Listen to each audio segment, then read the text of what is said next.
Documentary TV. This program contains graphic material, including offensive language. Viewer discretion is advised. When you live in the notorious life, you're more feared than respected.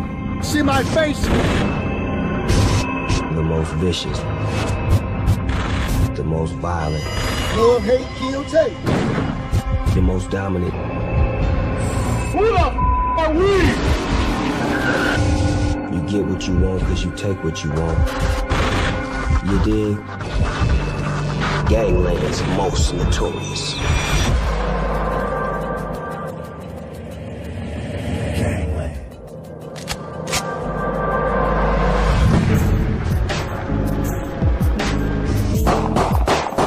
There are about 1 million gangsters stalking America's streets.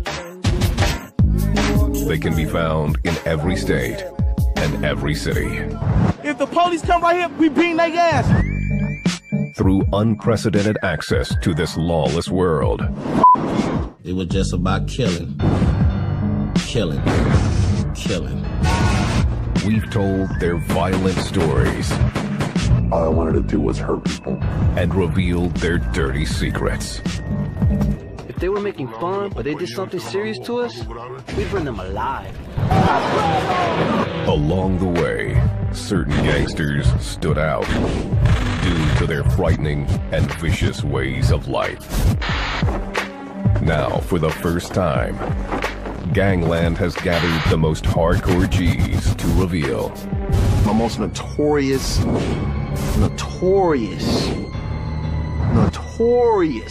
We live that.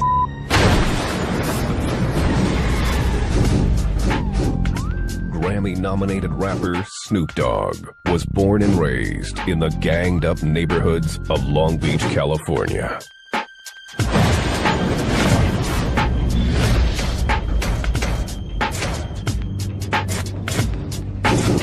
There were a lot of notorious guys around me. You know, killers, riders, jackers, you name it. Growing up sort of fatherless, like a lot of the kids from the east side, these notorious figures became our father figures. Snoop Dogg was once a member of the Rolling 20s Crips before becoming a rap star. While he has left the streets, his music is still inspired by his old hood. It's all life. If you take my head away, whatever I'm rapping about gonna still come out because it's in my heart. It's not in here. It's in my heart. They always say you can take the homeboy out the hood, but you can't take the hood out the homeboy.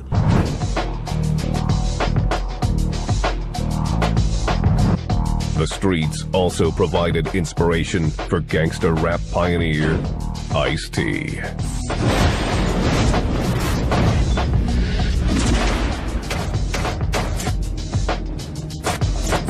I've been fortunate to see a lot of the sides of LA. See, I not only saw the gangbang side, I saw the drug dealing side. Ask your mama what this is. I saw the hustling side, the pimping side, the boosting side. So I walk lightly. I'm very fortunate to be this age and made it out of there. Ice-T attended LA's infamous Crenshaw High School in the mid-1970s with some of the original Crips. Ice-T never joined, but he turned the grittiness of the streets into gangster rap. It's kind of like cheerleading for the hood, you know?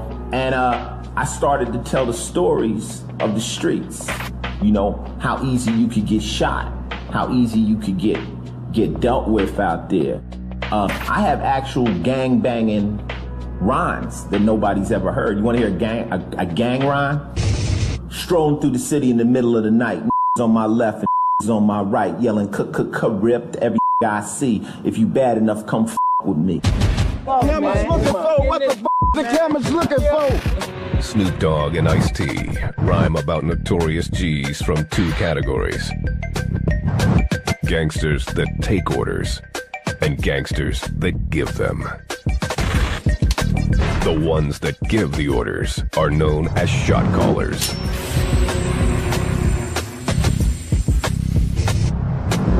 shot caller. Those are the people in the set that can actually make things happen. Those are the people you need to know. Once you become the shot caller, the whole world knows.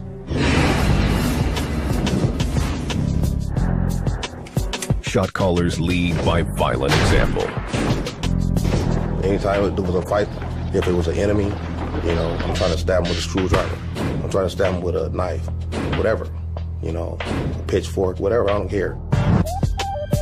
But only one can be considered the most notorious. I didn't have a heart, no compassion for anybody. In my own way, I felt I was the Black Scarface. Most notorious shot caller. Paps. Wasn't nobody that didn't live in that particular area was gonna come over there with anything. You know, plain and simple. We were getting shot and we were shooting. That seed had bursted, so, you know, we were doing that Wild Wild West thing. Ramont Williams, a.k.a. Paps, learned to gangbang on the streets of L.A. before moving to Las Vegas. I distinctly remember Vegas didn't have the reputation that it had then. I don't even believe that any gangs existed in Vegas at that time. Paps quickly changed all that. He set up Sin City's first West Coast gang and began calling the shots. We were doing all kinds of shit. I'm talking about, you know, burglaries, home invasions, robberies. If it made money, we were involved in it. One brazen crime put Paps and his crew on the map. August 1981. Paps and his homeboys set out to rob a crowded casino bar after getting high on Sherm.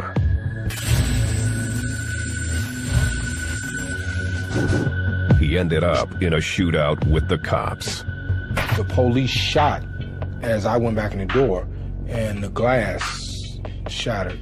So my homeboy was next to me, so I took the gun and started shooting back at the police through the busted glass.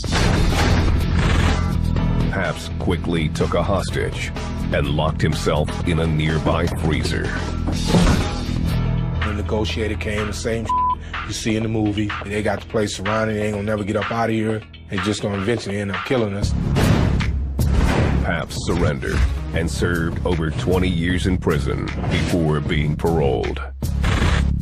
When he returned to the streets, he did so with a vengeance. I was that hardened gangster thug, street warrior, if you will. Even more so than I was before, 100 times more.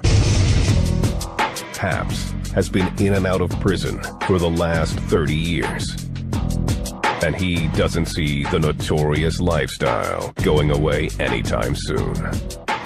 Just like pouring water in a glass with no sides. It would just keep flowing and flowing. It has no end. Only a beginning, but no end. But for many notorious gangsters, there is an end. A violent one. Violence is the glue that keeps the organization going. And if you have an organization and you are not ready to employ violence, extreme violence, it's killing people, you might as well get out of town. Death can come in many forms. The blade, the bullet, even the needle. I'm like kind of a professional mourner now, you know. Death don't really bother me like that. It hurt real bad when you love somebody and they die, but, you know, I don't give a about it no more. And when a gang wants someone taken out, they call on a professional, a stone-cold killer.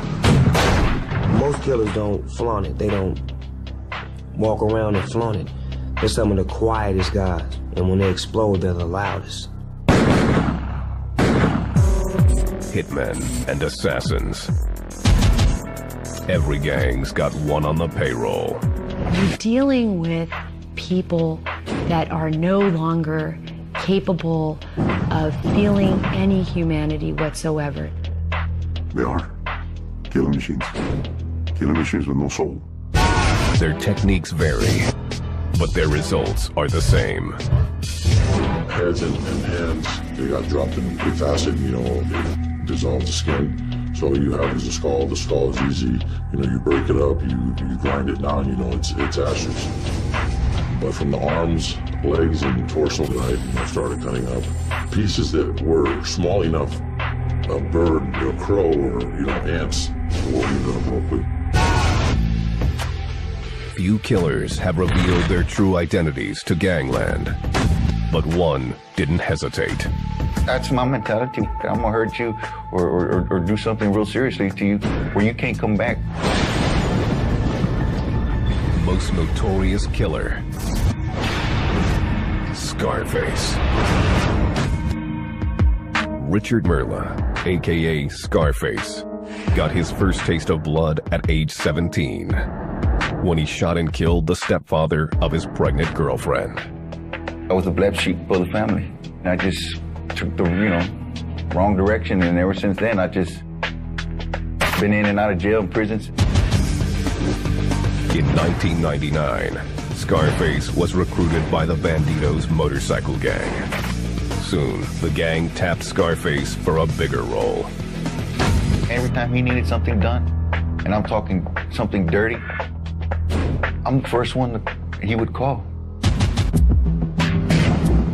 August 16, 2004, 3 a.m.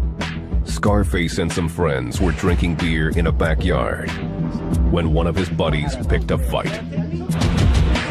The friend didn't realize that he had challenged a hired gun. It was a fist fight till the knife came out. I just grabbed it and I just started stabbing him. And once I saw blood, that was it. There was no stopping me. His victim died on the driveway. Scarface now resides in a Texas prison where he is serving a 40-year sentence. He is eligible for parole in 2027. I wouldn't want to get out because I got one thing on my mind, and I'm telling you the truth. I wouldn't want to get out. So I'm better off in here.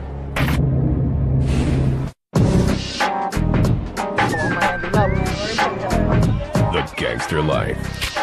I'm from the streets and this is what's up. Look, bullet wound right there. Still fresh and kind of looking ugly. Thousands aspire to live this violent, vicious lifestyle. The hood is where true gangsters are made. The hood is the jungle. So the most vicious, the most violent animals gonna survive. This the biggest hole you ever seen. The street has its own laws, its own government, and even its own military. Gangs. There's a lot of politics that go on in there, and gangs are a big part of it. You better respect them. They're like the army. On the front line are the street soldiers. The street soldier is someone who's always on call, ready to go get it done, no matter what time it is. You need somebody hit, you need somebody touched, you need somebody scared, you need somebody shook up. That's what a street soldier does, by any means necessary at all times. Every street soldier has one thing in common: a fierce loyalty to his hood. West Side. Real crip, Compton. It's not only his home, but also his livelihood. You got your blows, your rocks, your weed. That's how we do it. Look at that. Most gangs rely on the money they make selling drugs. And soldiers will do anything to defend their territory. You got all these buildings shooting at you at one time, bullets flying past your head. So many different gunshots. Boom, boom, boom. The threat of death means nothing. Dying is part of it. That's the way it has to be. And that's the mentality that even the youngest gang member has. You go out there half-ass gangbanging, you're not gonna survive. That's the scar from where they cut me open. This is where I got shot 9 times in the chest, stab wound. I've been shot 23 times on different occasions. I've been shot in the head, point blank, 9 times in the chest and stomach. I got shot in the balls. Only the most notorious street soldiers have been to the brink and lived. Most notorious street soldier, Little Bear.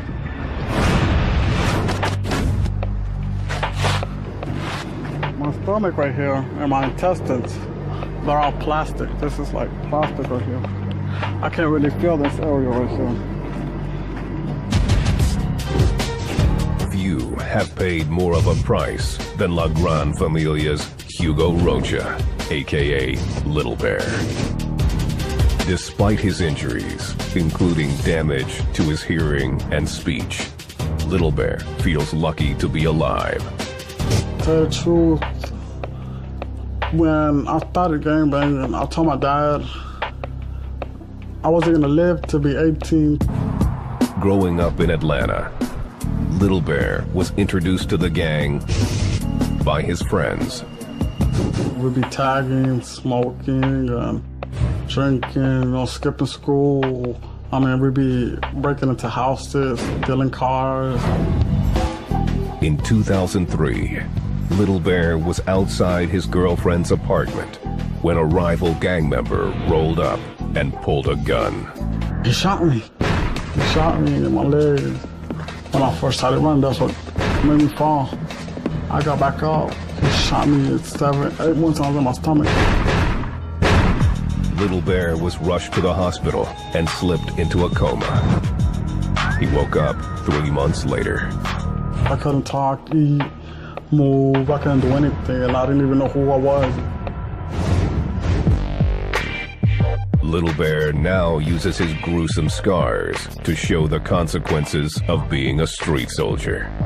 I'm actually glad the guy shot me, because if he wouldn't have shot me, I really wouldn't know where I'd be now. I'd probably be dead, or I'd probably in prison.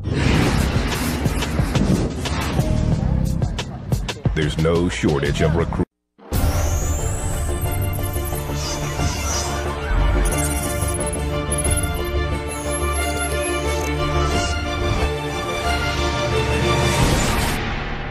Documentary TV. Roots in the hood. They're seduced by the promise of power. Street soldiers believe that this is the easy way to make money, gain prestige, power, and control. But for the most part, they never make it. Only a few select gangsters live past their teenage years. The most respected are those few who live long enough to be considered OGs. The OG, the one who basically put the foundation down, who did it when it wasn't to be done, who basically lasted the longest. OG means first generation. What original means is before me, there was none, right? OGs shaped their gang and typically worked behind the scenes. People fear you more when they can imagine, who you are and what you can do to them. It's like Charlie's Angels, Nobody never sees Charlie. They only hear his voice. But Charlie make everything pop. Only the fearless rise through the ranks to become OGs. They're expected to earn their way to OG status. If your homeboy says, I need you to go with me to kill someone, you gotta go with him. But those who make it reap the rewards. That money that came in from it, man, it was so good, man. You couldn't stop. It was an addiction. Gangland's most notorious OG stands just 5 feet 5 inches tall. But he's known as a giant in San Francisco's Chinatown. The world is under my feet. I'm not thinking I'm God, but in this city, I'm the man that called a shot. Most notorious OG, Shrimp Boy. I run this city. Who can tell me something I cannot do? Nobody. Raymond Chow, aka Shrimp Boy, started his ascent at an early age. By the time he was a teenager, Shrimp Boy was a trained martial artist. He was also a vicious street soldier with San Francisco's Hop Sing Boys. I just want to be the best gangster, be the best fighter. You, in your mind, you said it to you want to kick my ass. In my mind, I'm killing your ass. Shrimp Boy became the gang's leader, selling drugs and making serious cash in Chinatown's illegal gambling halls. We involved with directly organized crime. We're dealing with drugs. We're dealing with money, gambling. Raymond was the hands-on guy.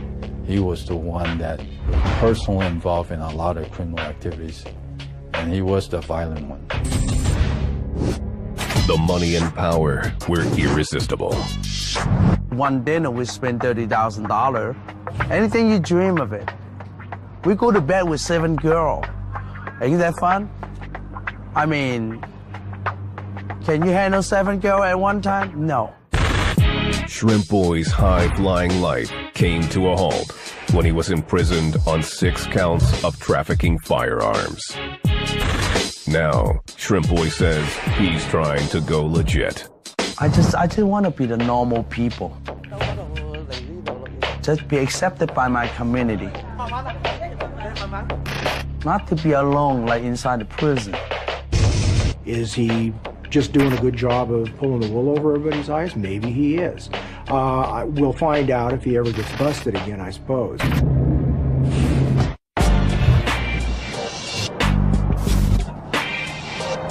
America's gangs have created a secret world of symbols, colors, and codes. Misinterpret any of them, and it could lead to death. Hand signs, slang. Gangsters have many ways to scare off rivals. Even the walls in the hood have a voice. What we got here is some real standard NSM graffiti. See the N, S with the 2 lines through it, M for Northside Mafia. The walls are like newspaper, you know, of the neighborhood.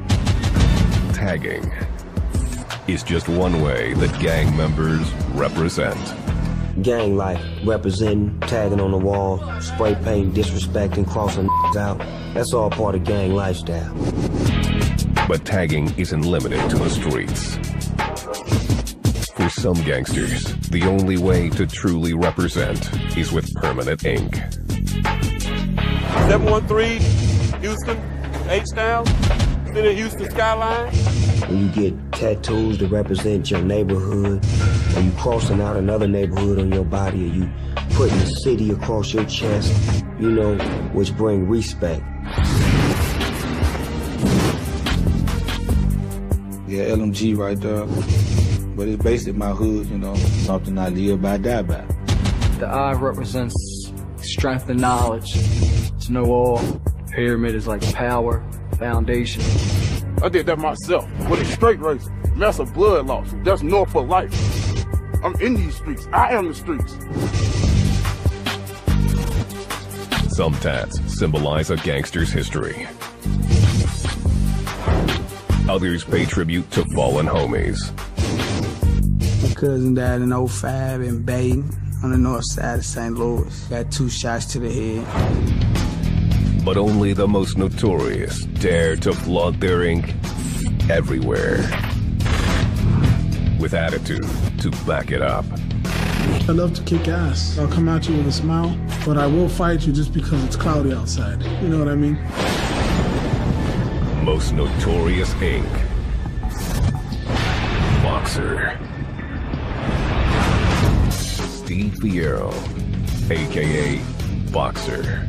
He's an enforcer with the Mongols motorcycle gang. When there's people out there who don't really agree with what has to be taken care of, I make sure that they agree with it. I don't take no for an answer. Boxer earned his nickname at an early age. My parents don't even call me by my given name. I'm even Boxer to my parents. His body ink shows his fierce dedication to the Mongols. I'm proud of my club, so I want everybody to know about it. A lot of them have different meanings. You know, we got the brother heads on us, like this. The MFFM that I have right here on my chin, it's Mongols Forever, Forever Mongols. This is telling you that I really don't give a shit about you, and if you want to do something, you can do it. Boxer's ink reflects his philosophy. Go big or go home. When I first started, I got these on my face, and a lot of people were looking at me saying, hey, well, what do you got that genie for, you know? So I put the Mongols over so that they know what it is. Boxer's dedication to his gang will extend to the grave. I'll live for my brother, I'll die for my brother, I'll take a bullet for my brother. That's just the way I live.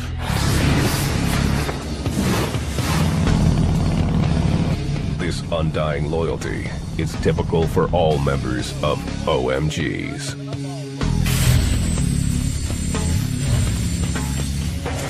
What makes the difference between an outlaw biker and some of these other groups, I think, is to the extent that you will defend yourself. It'd definitely be an honor for me to die for this club. That's it, brother, right there. OMGs consider themselves to be above the law. We're bikers. We're the outlaws. We're the best of the best. We make our own rules. They show their force in numbers. You get on your bike when you're with 30 or 40 guys. Everybody's riding to abreast. It's like having an extension of your, you know. Those who break the rules face serious consequences. It ain't no little girls club, man. This is a man's club. You want to man up, you're gonna up. You're gonna take the man punishment. You don't want to take that? Take your little squat ass out the door. And those who dare leave the gang forfeit everything, even their ink. In their eyes, they own it. They'll cut it out or burn it out or grind it out of you. They'll take it back with a belt sander, or they'll take it back with a clothes iron. They'll put a hot clothes iron right on that tattoo and lift it right off your body. Only the most dedicated need join. Absolutely, positively. Most notorious biker, Jimmy D. Jimmy D. Gregorio, a.k.a. Jimmy D, spent more than 10 years riding with the Pagans on the mean streets of Philly. One for all for one. Let's die together, let's fight together, let's together.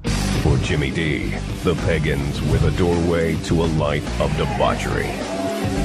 If there wasn't group sex, I never would have joined the Pagans. It was one big orgy. Everybody get naked and jump in a pile. Life in the fast lane required a boost. For the Pagans, that came in the form of methamphetamine. Meth is the key drug of most motorcycle gangs, most bikers. It keeps you up, makes you party longer, makes you ride longer. Jimmy D cooked pure meth for the gang. They then developed ingenious ways to increase profits, cutting the meth with different substances, including baby laxative. Mannitol. And the best part is, people used to do a line snort, a line of meth, and have to go to the bathroom. And when they went to the bathroom, they would come out and go, man, that's good stuff, I had to go to the bathroom. Little did they know, it was because they were doing baby laxative. Jimmy D was making so much money that he caught the eye of the Italian mafia. Nicky Scarfo was the boss of the Philadelphia mob. At some point, he decided that we were going to pay a street tax to the mob to be allowed to deal drugs in Philadelphia. He lost his mind when he thought that he could shake down the Pagan Motorcycle Club for street tax. Jimmy D responded by kidnapping 2 mobsters and shooting one of them in broad daylight. And I got out of the car and shot him in front of the cops. Jimmy D's stint in jail was short-lived. The time meant nothing to him. When the Pagans go to take care of business, they go to take care of business. Repercussions don't matter. Results don't matter. It's brotherhood.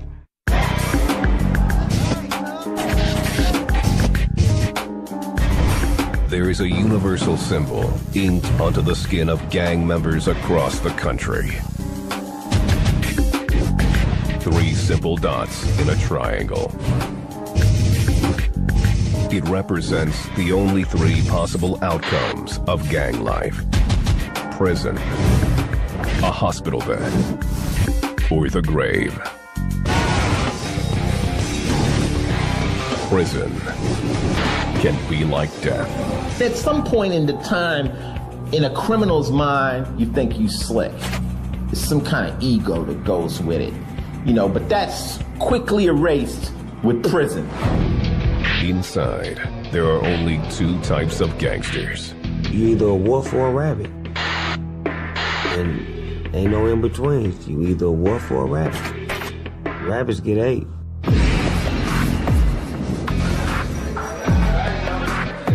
Prison life is strictly divided along racial lines. Well, in prison, the gang system is completely different than the streets. Meaning that if I got a problem with you on the streets, and I'm trying to kill you and you trying to kill me, the minute we get behind bars, that is over with. We have to become black. And it's a race thing now. These guys like to segregate themselves on this yard by race. Off to my left, you see the inmates over here. This is our white area. Over here, you'll have your skinheads. And then off to the right, you'll have your Southern Mexicans from Southern California. The Serranos is what we call them. Gangsters new to the pen need protection. And there's only one way to get it. Prison gangs are the top of the food chain. You know, in the predator world, the criminal world, prison gangs make the rule.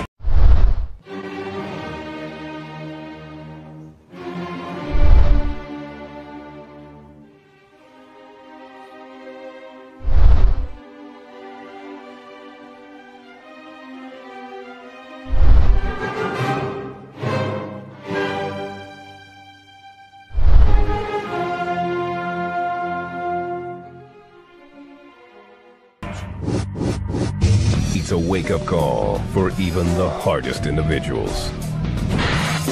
I had hit the big house, but I seen some things in there and did some things in there that I didn't know I was capable of doing.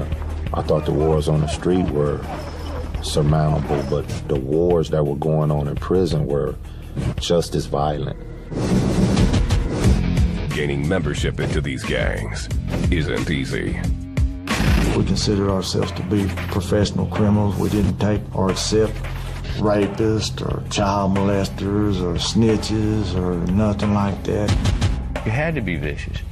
If you took a guy out and just butchered his ass in front of everybody, other people seen that and they didn't want it happening to them. Yet even among this dangerous group, some cons stand out. Violence got the message across like nothing else could. You could talk till you were blue in the face. But the thing they did understand, particularly in a controlled environment where you can't get away, is violence.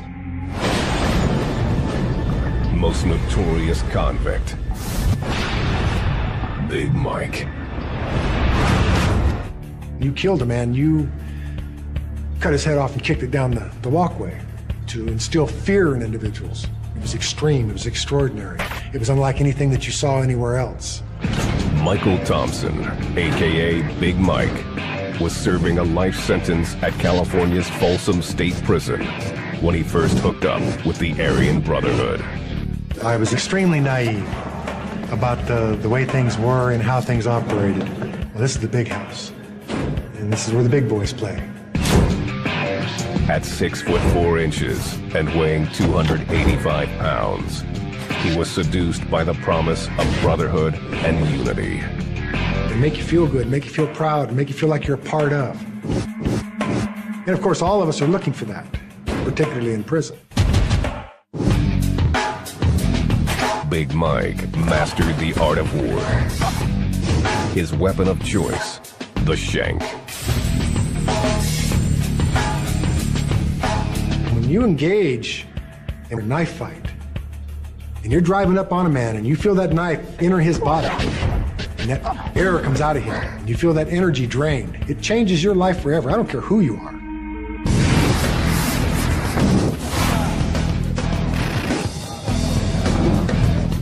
When inmates are released, they take the racial hatred they learned inside back to the streets. You're gonna have hate anywhere you go. Just because there's mansions down each side of the street doesn't mean you're not gonna find hate. Hate's all over the place.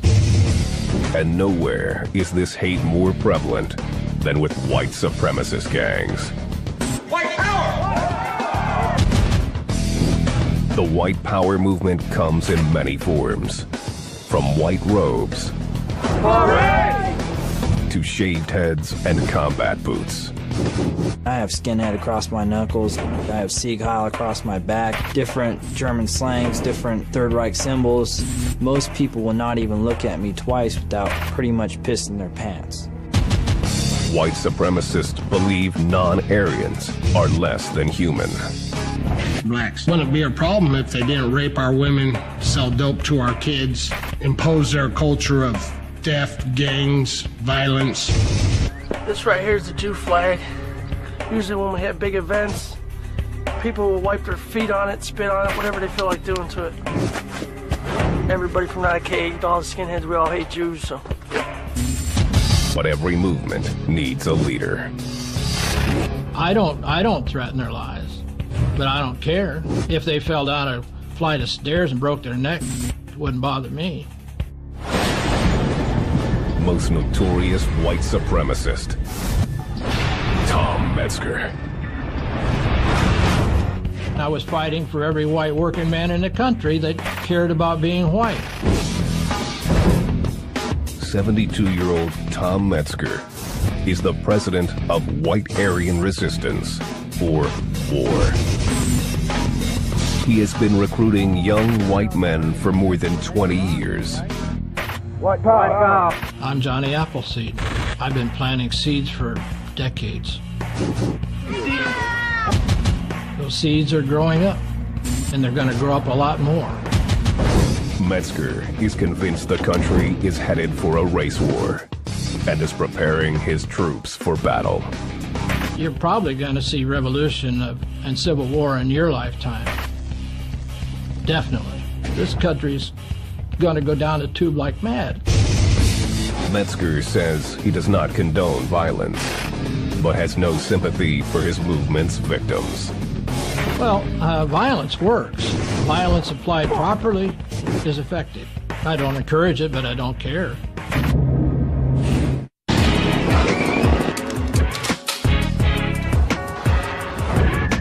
Notorious gangsters come in many forms. From shot callers, to street soldiers, to OGs, to killers. All we do is pull the trigger. They are all after the same thing. Respect. Respect.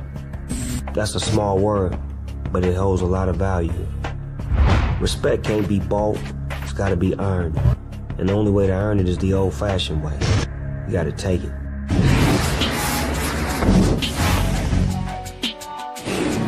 But of the hundreds we've met on gangland, only one has enough respect to be considered the most notorious gangster. They call the Grim Reaper, looking for a life to snatch. Most notorious gangster, Boone. Nate Kraft, aka Boone, was a high-paid hitman for the Best Friends gang, which ruled Detroit, Michigan. Boone asked to have his identity concealed.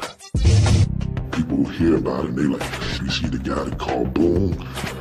Big, black, bald head. Most of the time he got a hood or glasses on. If you see him, you know you did. he is responsible for 30 murders.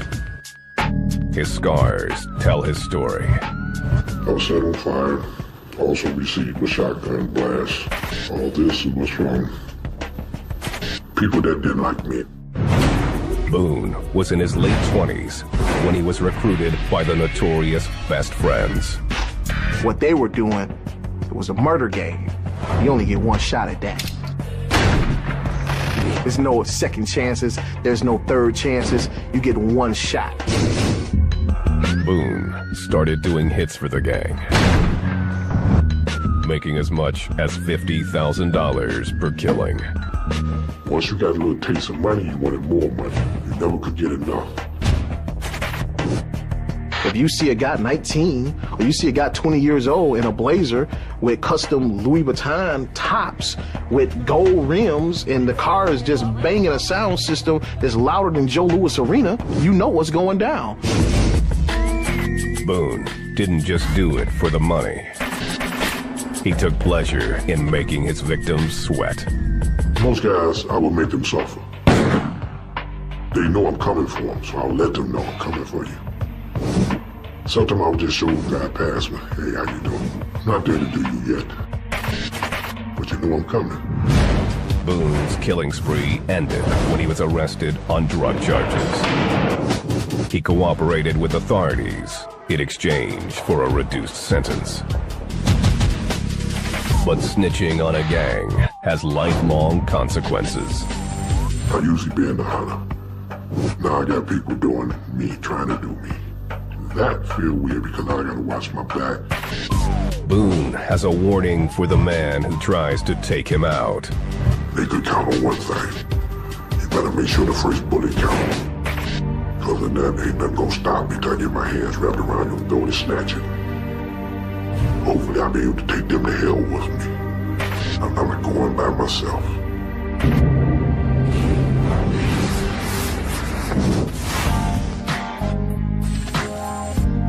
Snoop Dogg and Ice-T have climbed from the depths of the hood. But even so, the realities of the Notorious life aren't far away. One of my boys just got killed last week. You know, so you get these calls, man. It's like, what's really going on, man? What's really going on? It's not a game, and it's not music, and it's not entertainment. It's real. Bullets pop, and they don't have no names, and they coming. Their advice for those who aspire to be the most notorious: take heed and choose wisely. In the minds of those soldiers, they feel this is a real war. You dig? And how do you stop a war? I wish I knew. I wish I knew. Yeah, I did join the gang, and I went through it the hard way. And I had to learn and understand that it started off as family, and then it ended up as, you know, money, and then it ended up as, you know, greed. And all of those things make for one thing: death. Period. What kind of candles do you want on your cake? What you want them to read on your obituary?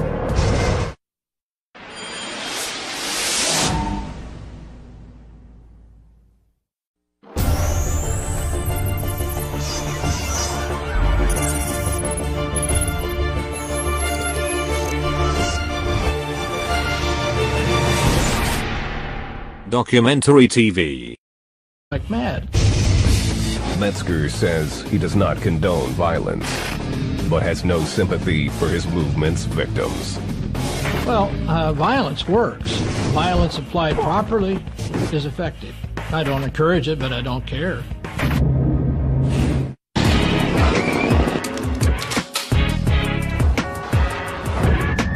Notorious gangsters come in many forms. From shot callers, to street soldiers, to OGs, to killers. All we do is pull the trigger. They are all after the same thing: respect. Respect. That's a small word, but it holds a lot of value. Respect can't be bought, it's gotta be earned. And the only way to earn it is the old-fashioned way. You gotta take it.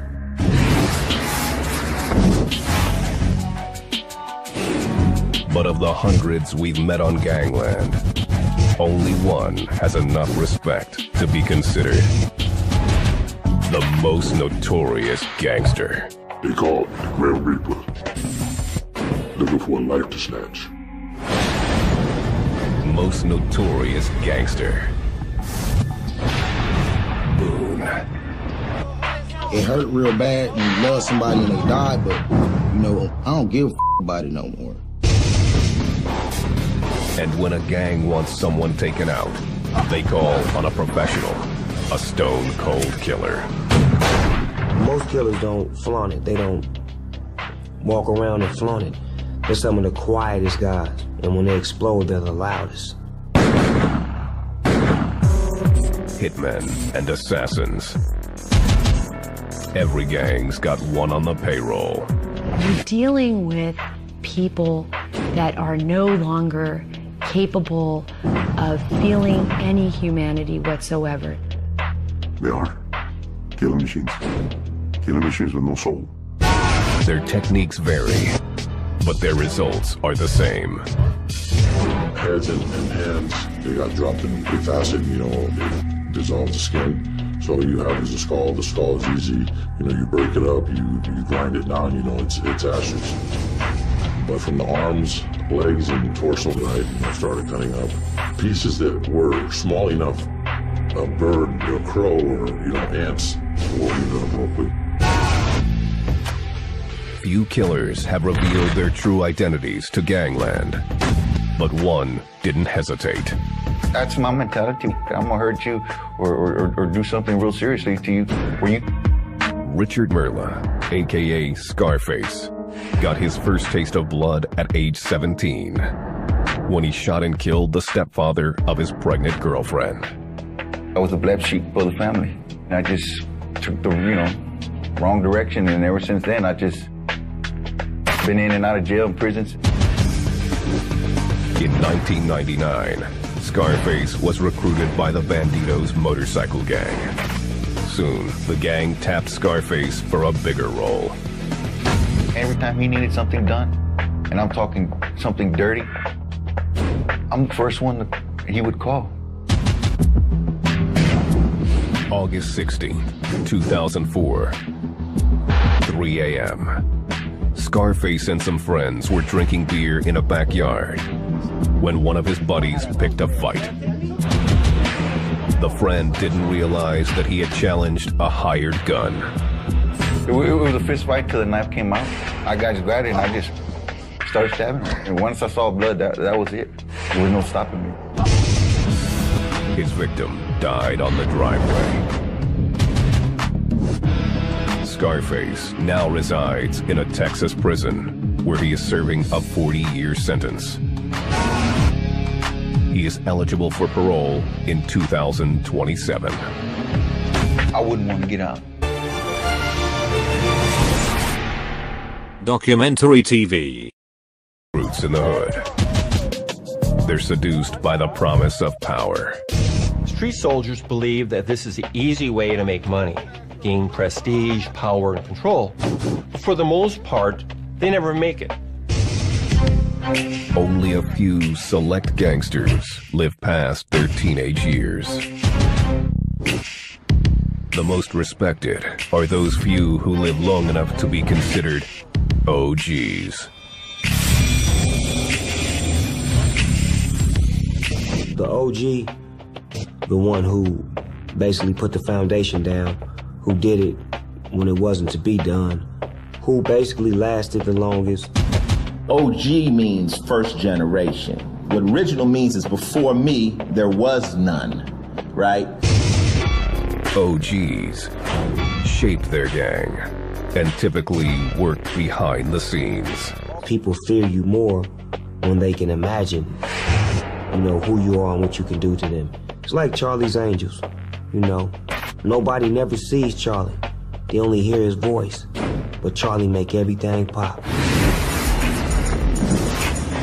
Only the fearless rise through the ranks to become OGs. They're expected to earn their way to OG status. If your homeboy says, I need you to go. Now, Shrimp Boy says he's trying to go legit. I just want to be the normal people. Just be accepted by my community. Not to be alone like inside the prison. Is he just doing a good job of pulling the wool over everybody's eyes? Maybe he is. We'll find out if he ever gets busted again, I suppose.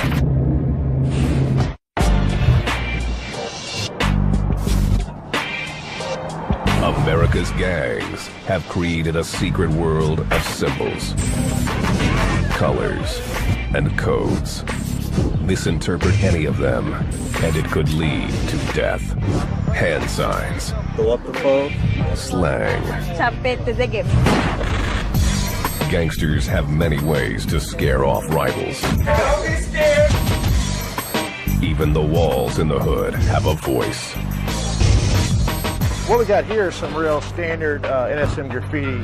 See the N, S with the two lines through it, M for Northside Mafia. The walls are like newspaper, you know, of the neighborhood. Tagging is just one way that gang members represent. Gang life, representing, tagging on the wall, spray paint, disrespecting, crossing out. That's all part of gang lifestyle. Most notorious killer, Scarface.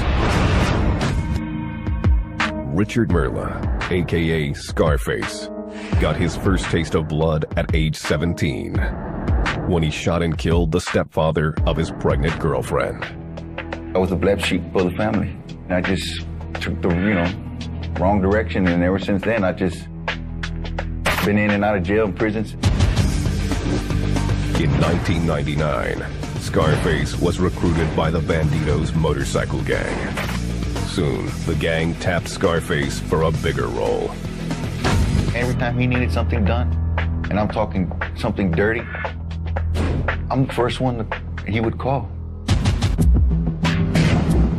August 16, 2004, 3 a.m. Scarface and some friends were drinking beer in a backyard when one of his buddies picked a fight. The friend didn't realize that he had challenged a hired gun. It was a fist fight till the knife came out. I just grabbed it and I just started stabbing him. And once I saw blood, that was it. There was no stopping me. His victim died on the driveway. Scarface now resides in a Texas prison where he is serving a 40. Death can come in many forms. The blade, the bullet, even the needle. I'm like kind of a professional mourner now, you know. Death don't really bother me like that.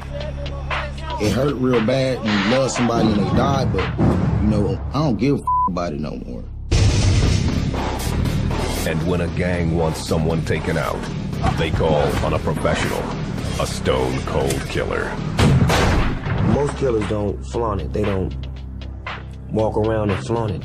They're some of the quietest guys, and when they explode, they're the loudest. Hitmen and assassins. Every gang's got one on the payroll. You're dealing with people that are no longer capable of feeling any humanity whatsoever. They are killing machines. Killing machines with no soul. Their techniques vary, but their results are the same. Heads and hands, they got dropped in quick acid, they dissolve the skin. So you have the skull is easy, you break it up, you grind it down, it's ashes. But from the arms, legs, and torso, I started cutting up pieces that were small enough, a bird, a crow, or, Did it use the skyline? When you get tattoos that represent your neighborhood, or you crossing out another neighborhood on your body, or you putting the city across your chest, which bring respect. Yeah, LMG right there. but it's based in my hood, you know, something I live by, die by. The eye represents strength and knowledge. There's no all. Pyramid is like power, foundation. I did that myself with a straight razor. Massive blood loss. That's north for life. I'm in these streets. I am the streets. Some tats symbolize a gangster's history. Others pay tribute to fallen homies. My cousin died in 05 in Baden on the north side of St. Louis. Got 2 shots to the head. But only the most notorious dare to flaunt their ink everywhere. With attitude to back it up. I love to kick ass. I'll come at you with a smile, but I will fight you just because it's cloudy outside. You know what I mean? Most notorious ink. Boxer. Steve Fierro, a.k.a. Boxer. He's an enforcer with the Mongols motorcycle gang. The OG, the one who basically put the foundation down, who did it when it wasn't to be done, who basically lasted the longest. OG means first generation. What original means is before me, there was none, right? OGs shaped their gang and typically worked behind the scenes. People fear you more when they can imagine, you know, who you are and what you can do to them. It's like Charlie's Angels, you know. Nobody never sees Charlie. They only hear his voice. But Charlie make everything pop. Only the fearless rise through the ranks to become OGs. They're expected to earn their way to OG status. If your homeboy says, I need you to go with me to kill someone, you gotta go with him. But those who make it reap the rewards. That money that came in from it, man, it was so good, man. You know, you couldn't stop. It was an addiction. Gangland's most notorious OG stands just 5 feet 5 inches tall. But he's known as a giant in San Francisco's Chinatown. The world is under my feet. I'm not thinking I'm God, but in this city, I'm the man that called a shot. Most notorious, he is responsible for 30 murders. His scars tell his story. I was set on fire, also received a shotgun blast. All this was from people that didn't like me. Boone was in his late 20s when he was recruited by the Notorious best friends. What they were doing, it was a murder game. You only get one shot at that. There's no second chances, there's no third chances, you get one shot. Boone started doing hits for the gang, making as much as $50,000 per killing. Once you got a little taste of money, you wanted more money. You never could get enough.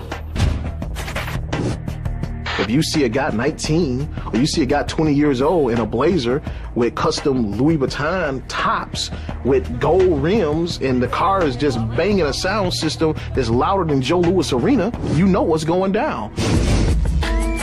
Boone didn't just do it for the money. He took pleasure in making his victims sweat. Most guys, I will make them suffer.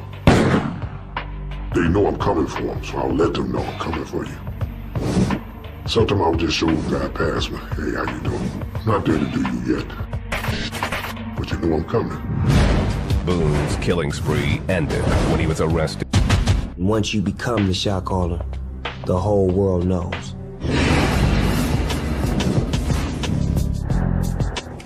Shot callers lead by violent example. Anytime there was a fight, if it was an enemy, you know, I'm trying to stab him with a screwdriver. I'm trying to stab him with a knife, whatever, you know, a pitchfork, whatever, I don't care. But only one can be considered the most notorious. I didn't have a heart, no compassion for anybody. In my own way, I felt I was the Black Scarface. Most notorious shot caller.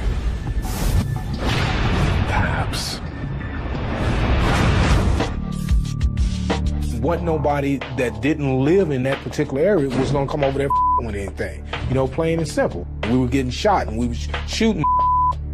That seed had bursted, so, you know, we were doing that Wild Wild West thing. Ramont Williams, a.k.a. Paps, learned to gangbang on the streets of L.A. before moving to Las Vegas. I distinctly remember Vegas didn't have the reputation that it had then. I don't even believe that any gangs existed in Vegas at that time. Paps quickly changed all that. He set up Sin City's first West Coast gang and began calling the shots. Gang wants someone taken out. They call on a professional, a stone-cold killer. Most killers don't flaunt it. They don't walk around and flaunt it. They're some of the quietest guys, and when they explode, they're the loudest. Hitmen and assassins. Every gang's got one on the payroll. You're dealing with people that are no longer capable of feeling any humanity whatsoever. They are killing machines. Killing machines with no soul. Their techniques vary, but their results are the same. Heads and hands, they got dropped in quick acid, you know, they dissolve the skin. So you have the skull is easy, you know, you break it up, you grind it down, you know, it's ashes. But from the arms, legs, and torso, I started cutting up pieces that were small enough, a bird, a crow, or, you know, ants, will eat up real quick. Few killers have revealed their true identities to gangland, but one didn't hesitate. That's my mentality. I'm gonna hurt you or do something real seriously to you where you can't come back. Most notorious killer, Scarface.